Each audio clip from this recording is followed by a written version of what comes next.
Kash Patel just announcing moments ago that two National Guard members were shot in Washington, D.C., and they're both in critical condition.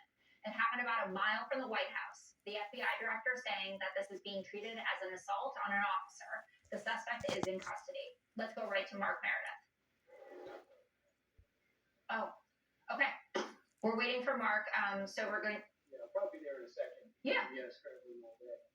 Okay. But it looks like there's one gunman coming around the corner. It seems as though they knew seeming so he knows exactly what he was doing, Jessica. Absolutely. We have Mark now. So, Mark, when you're ready.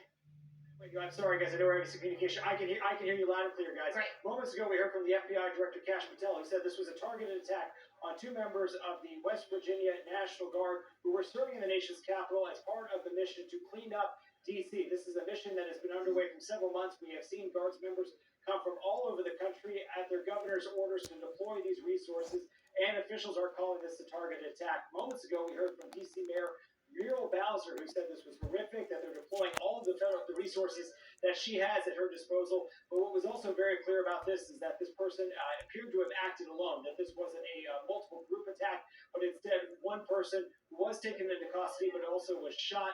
No indication yet what the weapon was that was being used in this attack. But there's also been a lot of confusion, Jessica, about the condition of these two National Guards members. If you've been watching Fox all afternoon like the other media outlets, we reported the news of the governor of West Virginia, Patrick Morrisey, who had said that those Guard members had died. He then retracted that statement on social media, saying he too was getting conflicting information. In a breaking news story, of course that's to be expected here, but we also noticed in the news conference from moments ago that they did not address specifically the conditions of those two service members, but also mentioned that the suspect was taken.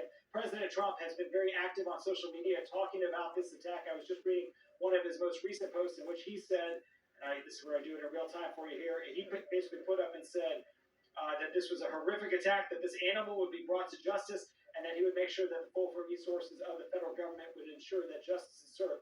We're also hearing, Jessica, from the entire congressional delegations from all over the country. They're offering their prayers and support, but it has been quite controversial to have these National Guard members in D.C. So far, the lawmakers that I've seen on social media offering statements have instead putting the thoughts and prayers for those that were injured and not focusing on the controversy of this service to begin with. We're also waiting to see if we'll get any update from the D.C. hospitals about the conditions. We've been trying to piece together where these service members were taken. The shooting happened just about 2 blocks away from where I'm standing, about 2:45 this afternoon. It was the Farragut West Metro stop. That is a station that has 3 different train lines. Normally, on a weekday, you can imagine right by the White House, it would